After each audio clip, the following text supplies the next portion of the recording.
What is symbol of LEDs? There is a diode. We first draw the diode. Okay, then we draw two light rays from passing from the junction of the diode. Okay, that means the electric current, that is the current that is flowing through the diode, it is having a lot of energy, kinetic energy. This kinetic energy is converted into light energy where in the base, in the junction of the diode.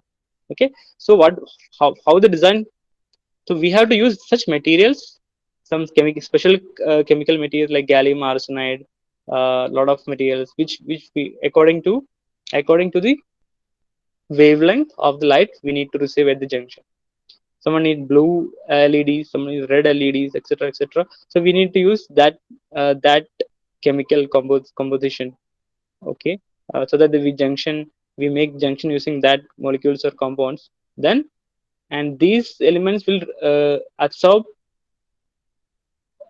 that much and release or absorb that much energy, or these electrons that much energy, and they will change their position. Outermost valence electrons will change their position and to different shells and after observing some wavelength or some frequency of energy, and that frequency it is able to release to outside. So that frequency only we'll receive in the outside. It may be high frequency like blue wavelength, violet, etc., or low frequency like red, orange, etc. So based upon the different chemical composition or substance or molecules, we can design LEDs. So basically we'll draw LEDs like this. Okay, this is a p type, the p type junction, and there is a n type junction. Okay, and there is a in between there are in this there's a depletion region. This is p, this is n. Okay, so we usually denote when the current is passing.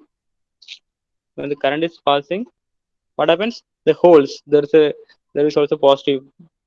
P is positive, n is negative when the forward bias, so that will call it forward bias. In the forward bias state, the the holes, so holes in the p region will combine with the electrons in the n region. Okay, electrons in the n region, they will combine together. So when they combine, you know what happens? The holes are the vacancies of electrons, or it can consider as a positive charge or uh, positive charge. Okay, net can see it positive charge. Why? Because it's absence of electrons. So electrons are as negative, so absence of electron we call it as positive. Okay, so electrons n are in n-type material, they will be combining with the holes. So what happens? Then because of the combination, the electrons with higher energy, that is in n-type material, will be combining with the holes, which are the vacancies, and they get settled into the hole trap. So electron gets trapped, the energy is released. So their energy is released from the junction. So this we see outside as visible light. Okay, if any other radiation like ultraviolet, x-rays, gamma, it will not be visible. Okay, although that's are possible, that's a possible based on the chemical composition or the molecule structure. But we usually LEDs, light emitting. Light means visible region, that is VIBGYOR. Okay, violet, indigo, blue, red, green, whatever violet. Okay, so VIBGYOR. So this VIBGYOR is possible in the LEDs. Okay, so this is the function of LEDs. So electric energy is converted into light energy. So usually you can buy LEDs, it costs around 2 to 3 rupees. Not even that. Sometimes if you buy in bulk, you'll get even 1 rupee or 2 rupee also. So usually when we analyze LEDs, we know LEDs need at least 1 to 2 volt to blink, at least minimum. Okay, minimum 1 to 2 volt. Okay, and how much current will take? Usually LEDs have a current range of 15 to 20 milliampere. This I'm just telling you practical cases, which if you are designing using, you need to buy some design some emergency lamps or automatic lighting system or night alarm, or sorry, night automatic night emergency lights, etc. So you need to know these things. Usually we'll take it as 15 to 20 milliampere will be taken by the LEDs, and voltage will be 1 to 2 volt. Okay, so suppose I'll give have a battery. Usually battery usually come with plus minus say voltage, like 5 standard 5 volt battery I'm using, and I connect with some LEDs. So I have some LEDs. Okay, so here LED, we have to be ensure that LED, if I give more volt, usually standard. If you see the data sheet of that LED, you can see it can work in 1 to 2 volt, range between 1 to 2 volt, and it needs only 15 to 20 milliampere or less to work properly. But if you directly connect the voltage source to LED, the 5 volt, it will be putting all the 5 volt across this LED. All this 5 volt will be drawn across this LED, and that is against our specification. Specification doesn't say you can directly connect a voltage source of 5 volt across your LEDs. Okay, so LED, you should not remember the sign of LED. This is the LED. LED means there should be lighting indicators. Okay, now this is not possible because all this it is possible, but it may destroy your LED. Why? Because it's rated for 1 to 2 volt. What is the rating? 1 to 2 rating volt and current 15 to 20 milliampere possible. So I cannot apply this 5 volt across your LED. So what I'll do? I need to have a series resistance. Okay. So I used to use a series resistance R, such that the R will drop some voltage across itself and will drop around 1 to 2 volt across your LEDs. Okay, so let's suppose what is the value of R. We will try how to find the series resistance if I need to design this circuit. So what is this circuit? This is nothing, always blinking, always light LED, which is always lighted. So what I'll do, in order to practical, I need to practical control, I'll need a switch also. So what I'll do, okay, I need to have a switch, the lighting switch. I will make a switch here so that we can relate with it practically. So that my this switch is on when the LED is on, switch is on. Okay, so now this is my circuit switch. Okay, switch S. Okay, so this is our usual lighting system. Nowadays we know incandescent lamps and even fluorescent lamps are trying becoming obsolete slowly. We are all coming to LED era because everything is now trying cheaper as well as is power efficient. Okay, initially it was not cheaper, now it is becoming cheaper because of mass fabrication. Because like the transistor resistors we are buying in few 10 to 20 paise, now LEDs are becoming very very cheaper. So all these lights are converting into LEDs. Okay, so let's assume this is our lighting system. We have a 5 volt. I need to put an LED, but LED need only 1 to 2 volt. So I need a resistance to control the voltage as well as current. Okay, so what is the value of resistance? So that should I keep so that protect the LEDs? Okay, so I know LED can easily work on even if the 1 to 2 volt is dropped across it. So I'll assume 2 volt, maximum 2 volt is volt across my LED. Okay, so here I assume plus minus voltage drop across LED is 2 volt. Okay, so how much value, what is the value of resistance should I keep? So how will you calculate? Input is 5 volt. Okay, LED drop is 2 volt, maximum 2 volt. Okay, that is difference in voltage. Okay, this is resistance voltage. So resistance is equal to voltage divided by current. What is the current possible in a LED? We should know the current possible LED is maximum is 20 milliamp, minimum is 50 milliamp. So let's put the maximum current possible, 20 milliampere, 20 milli. Okay, so what is the value of R? 5 minus 2 by 20 mil, that is, can say 3 by 20 milliampere. What is the value of sorry, this is right now ohm. Okay, resistance, this is ohm. Okay, so that is wrong. So I can say the unit is ohm. 3 by 20, 20 milli is in the bottom. Okay, 3 by 20 milli, that is equal to 3 into 1000. So milli ऊपर में आएंगे 3 into 10 raised to 3 आएंगे divided by 20, divided by 20 ohm. Okay, so what is this approximately? Can anyone tell me? 3000 by 20, 150, right? 3000 by 20, that is 300 by 2. Yeah, 150. So 150 ohm, 150. right? So now when I calculated the maximum current 20, I need a 150 milliampere. Sorry, 150 ohm resistance I should keep in series with the LED. Okay, so I'll again do the calculation once more. So I have the voltage plus minus 5 volt supply I'm using, and a switch and a resistance and a LED. Okay, okay. So this is my circuit. Now I'm calculating what is the value of R should I keep to protect my LED. So I know from datasheet, I know LED have works on voltage 1 to 2 volt, and it has a current rating of 15 to 20 milliampere. Okay, 15 to 20 milliampere. Okay, so first what I did, first I took the maximum current. What is the maximum current should I allow to the circuit? The maximum current Imax is 20. I'm just trying to give you how the designers think. Like this is the way. Imax is 20 milliampere, right? So for allowing Imax maximum current, then your corresponding resistance should be R minimum, right? R minimum, right?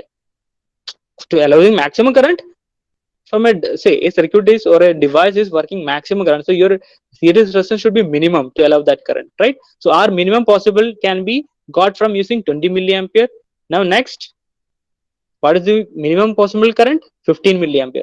So this is I minimum possible current. So 15 milliampere minimum possible current that I can get, that I can get if I put a maximum resistance R max.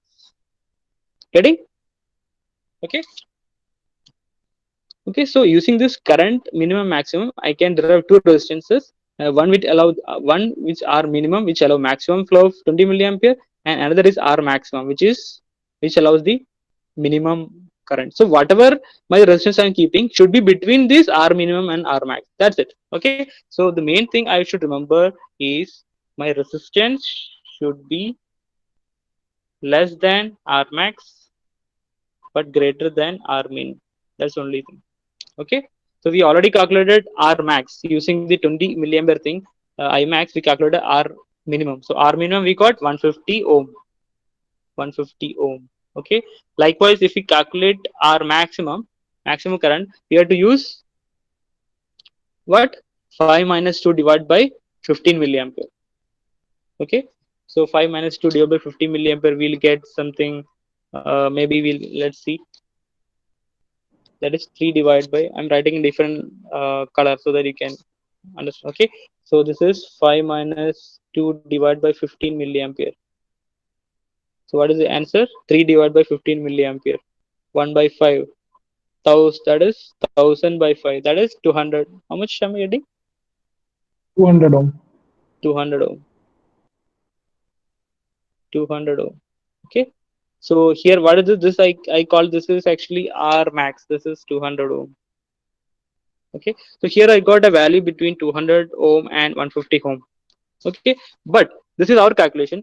In real life we usually keep a resistance of 330 ohm. 330 ohm or 470 ohm is also fine. Why? Because I have taken the drop as 2 volt. Usually LEDs usually may not need 2 volt drop. Usually 1 to 1.5 is also sufficient. Maybe 1 volt. Sometimes maximum 2 volt is possible. Okay, so is around 200 ohm maximum. So usually we keep a resistance of 330 ohm or 300 ohm or even 470 ohm is also possible. Okay, why that error came?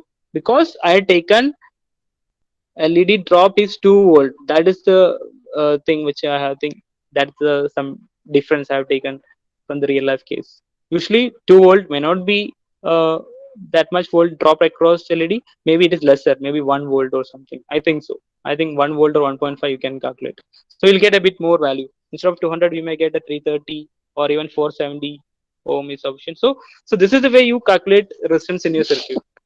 First you should understand how much voltage should be there across in a point, how much current should be there across that point, and how you will get this resistance or sorry voltage and current values. You'll get it from data sheets. Okay, first you should know your device, which is the what is the device name, is IN4001, IN407, etc. There are a lot of names. Then you go to the data sheet, then you say it works on this voltage and this current, etc. From that voltage and that current, you plan your voltage source. Voltage source is almost whatever we go to market. Whenever you go to market, we know is 5 volt source, you get 9 volt source, 12 volt source, 24 volt, etc. So they're standard. Okay, we cannot change that. We can use say 7.5 volt. No, that is not possible. So we'll use the standard voltages available in the market. Then we use proper resistances. Okay, so that our device will get exactly what it needs. How much current, rated current, we call rated current, which is rated by the manufacturers, which is given in the data sheets. So based on the manufacturer data, we design, we put the resistance, capacitance, all those things, protective devices, drop voltage drop things across in series and parallel, etc. Okay, then we make sure that the diode is getting exactly 15 to 20 milliampere and it is dropping that much volt here. So I use 2 volt. Maybe I should use 1 volt only. 1 volt drop is required in the diode, or yeah, 2 volt is too much. Yeah, your point 7. Yeah, I should use point 7, but LEDs usually we say 1 to 1.5 volt, something like that. Okay, so that is minimum requirement, maybe minimum requirement. So usual drop will be less. Okay, so how should I use 1 volt drop across LED so that I may get the standard 330 or 470. So what I told you from experience, so I was trying to the uh, derive the practical value from some theoretical things. So still I got a close answer, that is I got a 200 ohm to 150 ohm, but usual answer may be 150 ohm to 300 ohm or 470 ohm, something like that. Okay, and this is also important because resistance also doesn't come in all values. Resistance comes in standard values only: 330 ohms, 470 ohm, 580, and 220, etc. So that is also, so we can take approximate also. We don't worry that we are using 225 instead of 200 ohm. It's not, doesn't make much difference, because you know, even if there is slight variation in resistance, current is going to be negligibly something. Okay, variation. So this is just an example. We'll need to do more analysis as we design more in the future. So this LED. LED is light emitting diodes. Now another diode, special purpose diode, is Zener diodes. Zener diodes. Okay. So what is Zener diodes? So in order to understand the Zener diodes, I will draw the IV characteristics. What is IV? I is in y-axis, and voltage is in x-axis. Why so? Because my voltage is my independent factor. I can vary my voltage, which is in x-axis, and current is my dependent factor, which is dependent upon the voltage. Okay. So what is the circuit? Okay, the circuit I am drawing is shown here. This is a diode. Okay, I am measuring the current across the diode, and I'm measuring the voltage also across diode. Okay, having a input voltage source and a variable resistance, something like this. Yesterday, I think you remember, yesterday we have a virtual lab of IIT Kharagpur or all IITs combined. So in that we have used this kind of circuit. Okay, varying the resistance. What is varying resistance means? By varying the resistance, changing the we are changing the current in the circuit. We are changing the current in the circuit. By varying the current, automatically the voltage across the diode will also change. Then we plot it. So when you plot it, what we'll get? We get some value like this, something like this. We'll get something like this. Okay. And in the reverse bias also, we'll get in reverse. We change the direction of diode also, we'll get something, something like this. Okay. So what we get if we draw the plot properly? This is V. This is I. IV Cara. So the plot will be something like this. Initially, there is no current, and except in cutting voltage, there's exponentially start rising. Okay, and this voltage is called knee voltage or cut-in voltage, or VK, something, or we cut in or knee, whatever, cut-off voltage, whatever. Okay, so it's usually 0.6 for silicon and 0.76 for silicon, or 0.2, 0.3 for germanium. Okay, what about in reverse bias direction? In reverse bias, you can say uh,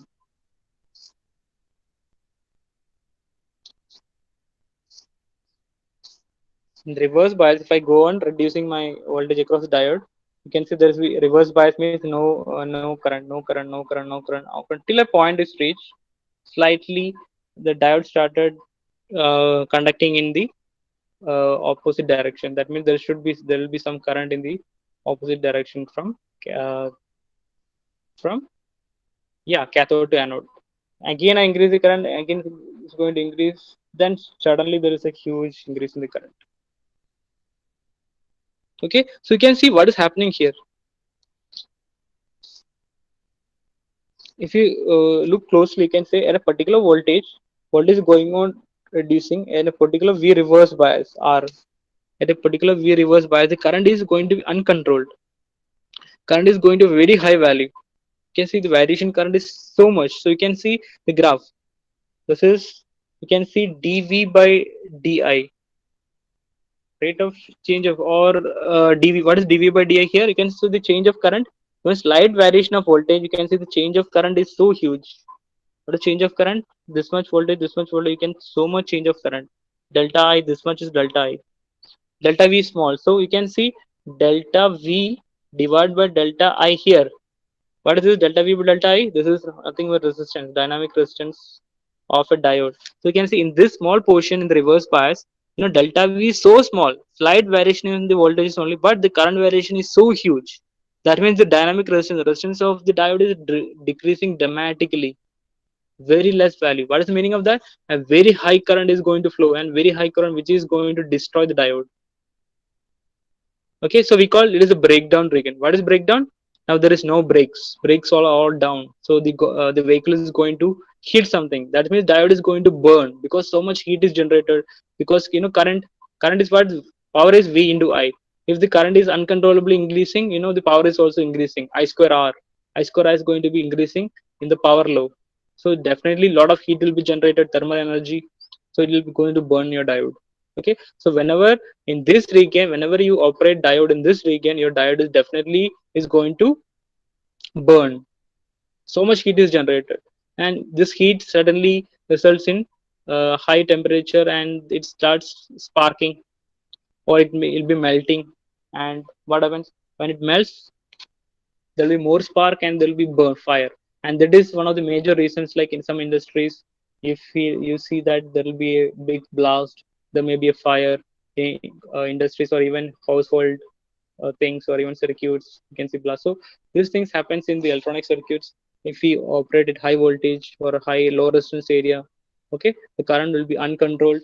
When the current get uncontrolled, there will be heat, and the heat, the circuit will melt, and there is something material nearby it get burned. Okay, so these are the points. So this is called breakdown region. So I think you're familiar with the name breakdown region, where current is uncontrolled. Okay, but who can tell me what is the one of the good advantages of this region? Imagine from the curve, you see the curve. First of all, the curve, the forward bias is very exponential, exponentially increasing. That is fine. But in the reverse bias, you can see the white curve. What is one of the main advantages of this curve? Is there any speciality in this curve?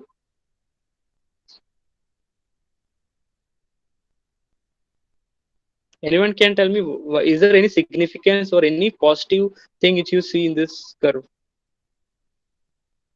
Any of the anything which you can apply in some circuits, anything which you can utilize in some applications?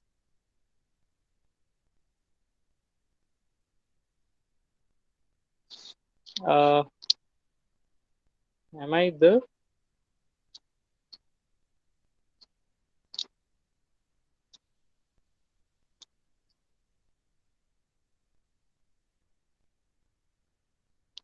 breakdown voltage is high, so it is not damaged at lower voltage? Breakdown voltage is high, so it not damage at, yes, okay, that is one point which you notice. Yes, yeah, breakdown voltage is very high reverse voltage, usually it will be high. Yeah, definitely it does not damage at low. Yeah, if you're making sure your diode is working at normal voltage or low voltage in reverse or positive, then it is fine. You don't need to worry about that. But I'm asking, you see this characteristics of the circuit, and which we can apply in some other areas. For example, I again draw the vi characteristics. Okay, in forward area it is something like exponential, it's increasing. But in reverse, then you can see it is 0 0 0 at a particular point it increasing. Sorry, not like this,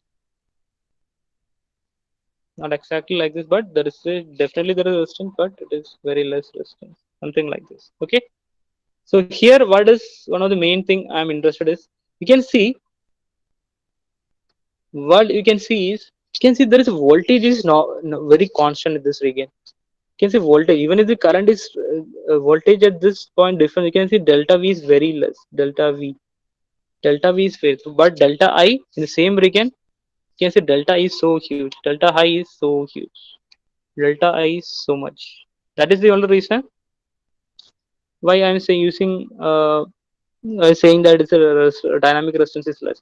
But one of the application we can think here is, so this can help us in applications where I need voltage control. In almost all the electronics or electrical devices, we have rated voltages. Voltages are a very important part of your rating system. Why? You design a device, you always specify this device has to operate in this voltage range or this current range. Okay, so our input supply voltage is standard 230 to 240 volt, AC 50 hertz, etc. So this is very important. Whenever there is a voltage fluctuation, a lot of devices can get burned. Their working may not be problem, especially a lot of electronic devices, even a lot of batteries.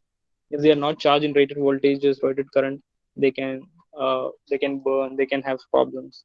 So so this is one thing we can get from this idea. If we want to make an application where even if the current is increasing so much in different range, delta is, you can see, it's few nanoampere, few microampere to few milliamperes, the range is huge.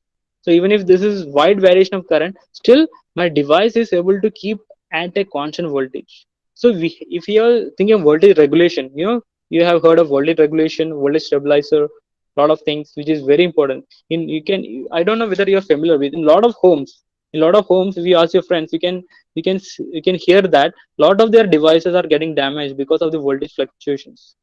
Sometimes there are very high voltage coming, maybe you can even see 275 volt. Our standard is 220 to 240 volt, but you can see in some home there are voltages coming, the peak voltage of 275 to 90 volt.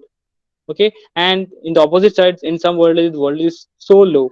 How much it is? Maybe 170, 150. So all these things, wide variation, will affect your devices, especially fridges, even your charger of the laptop, your smartphone, even that get damaged. And some homes which is nearby to substation or a transformer is nearby, this can have more, uh, they have can more experience of this. Okay, your device is getting damaged very easily. So when you test it using a proper testing equipment, you can see that your home have a high voltage fluctuation, or your home is getting a peak wave. You call it a uh, spike, voltage spike or something like that. So although the naturally we don't want the spikes, but it comes called transients. Transient means, I think you'll heard, transient means a sudden fluctuation or dynamic behavior of the transformer, motor, or generator, even some stuff like that. And so it gives you a lot of spikes. So when these cases arise, your voltage is going to rise or it is going to dip, which seriously affect your devices. Okay, so this is a very important factor here. This is in diode. If this reverse bias is utilized properly, if I design a diode which can work, which can work properly in this area, how it is possible? My device can work in this area. Yes, I just need to increase the strength of this device. I need to increase the power rating, current rating and power rating of a device. Then it can definitely work in this region, breakdown region. Getting? So if I properly uh, keep proper precautions, proper safety measures, proper protection, then if I work diode in this region, definitely I can utilize it as a voltage regulator. That is a constant voltage device. Okay, wherever I need to fix my voltage, I can use a Zener diode. It's a very good idea. So this is one of the special application of Zener diode. If that is called Zener. Okay, I'll repeat the name of this kind of diode utilized especially for voltage regulation, which works in reverse bias. Definitely important point is it works in reverse bias. Okay, it's called Zener diode. Zener. Okay, Zener diode. Zener. Zener diode. Okay. So how to design Zener diode? Usual diode doesn't work in reverse bias. It get burned if it high current flow into reverse. But we design Zener diode specially to work in reverse bias. In forward bias, it definitely work as usual like any other diode. But in reverse bias, it can withstand high current, or it can fix the output voltage to a minimum fluctuation. It can fix, say for example, Zener diode comes in voltages like uh, 1.6, can 2.7. I don't remember exactly, but it comes in a standard voltages. Okay, so that when you keep buy Zener diode and keep in reverse bias, it will fix your output voltage to a constant voltage. It is helpful in a lot of voltage, especially electronic voltage regulation devices, lot of ICs which we need constant output voltages, and you may have heard of rectifier, filter, capacitor. So all these things are also help in voltage regulation or keep fixing the voltage. But Zener diode is much easier because you just need to keep it parallelly across the output in reverse bias condition, so that whatever be the range of the current passing through circuit, my voltage is fixed to a specific voltage. Okay, so Zener diode, it is represented by a symbol like this. Yeah, it is represented by the usual diode is like this. So Zener diode is something like this. Yeah.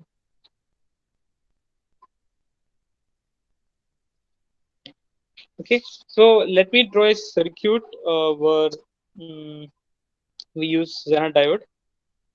Okay, we know Zener diode works in reverse bias. Then another important question is another important question is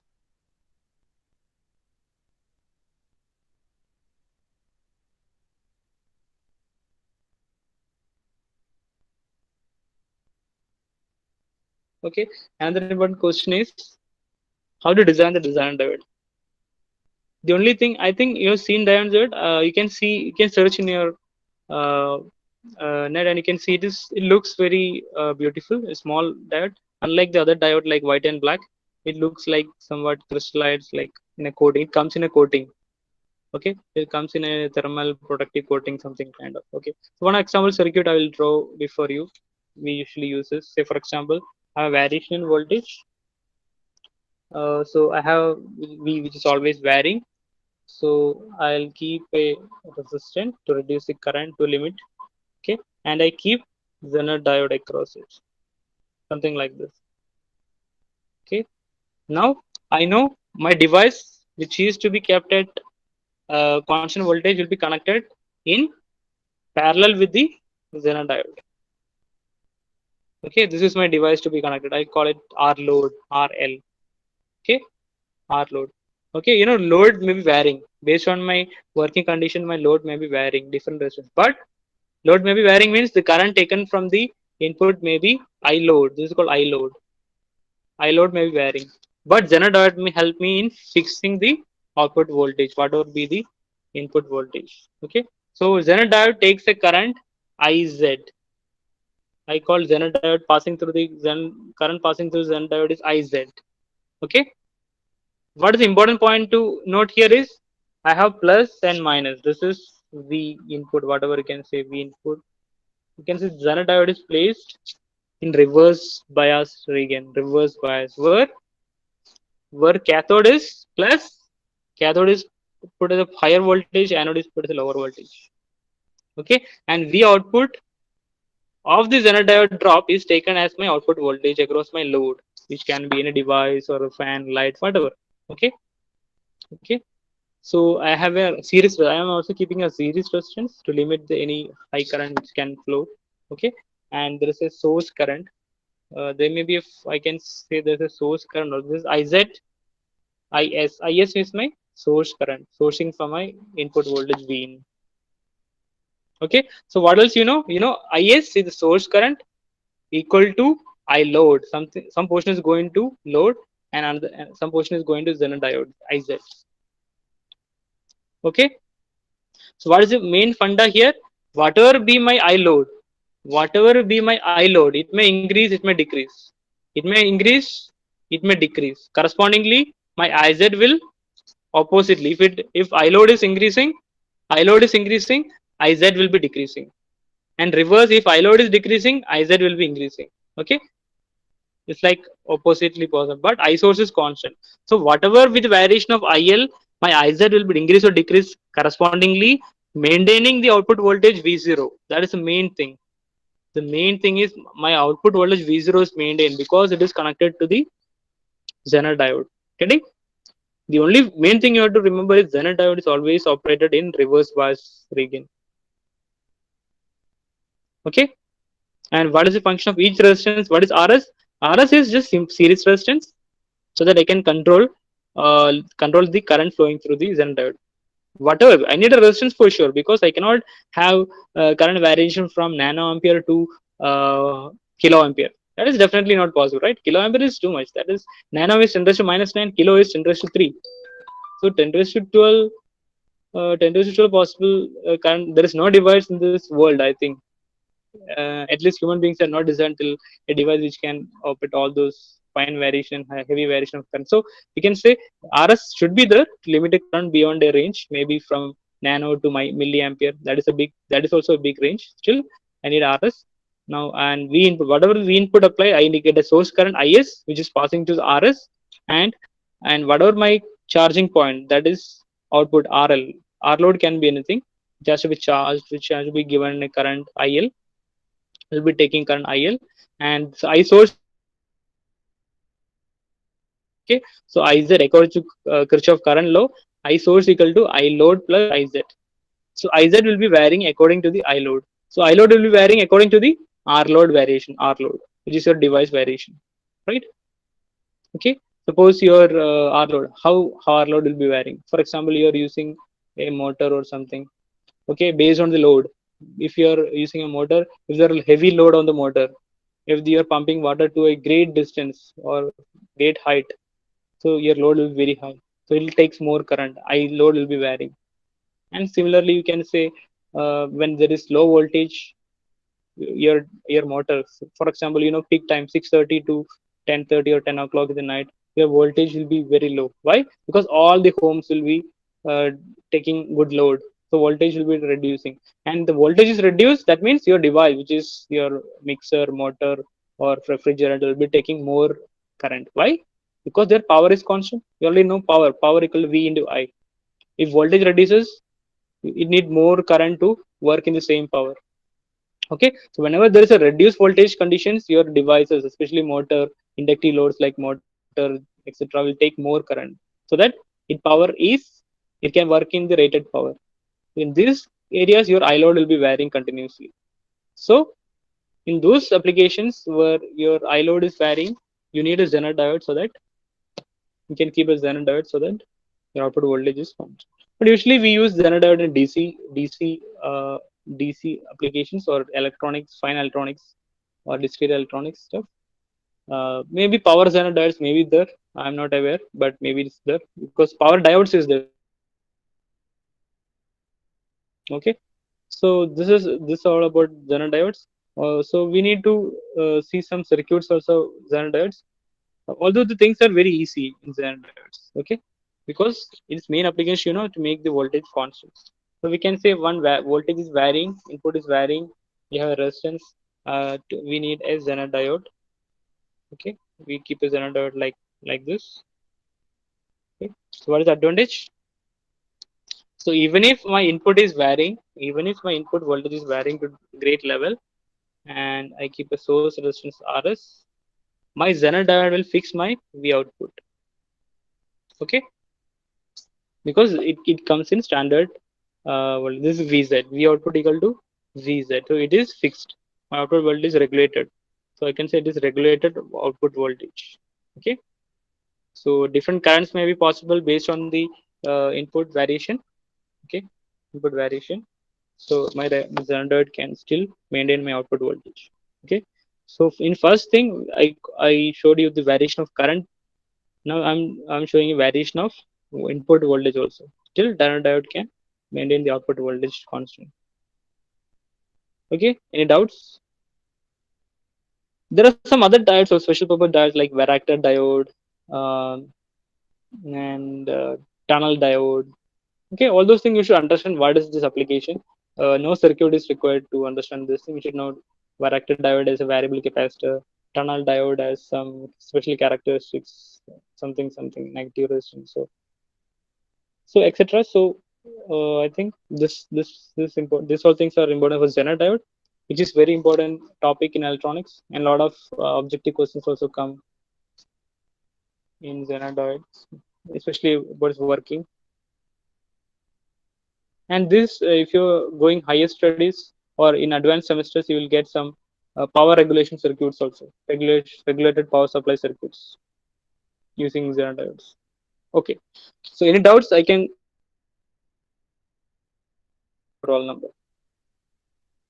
I hope that everyone have uh, tried to do some kind of simulation in a simulator, whether it is in a PC using PSpice or using a smartphone using some circuit simulator online.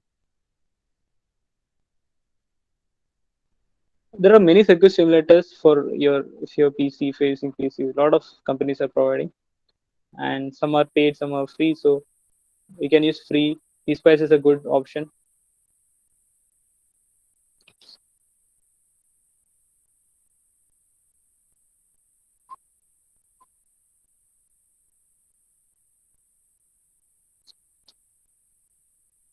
Yeah, Nidhi is asking Q's second result. Yeah, I will give the result. Um, Definitely. Maybe I can give the result.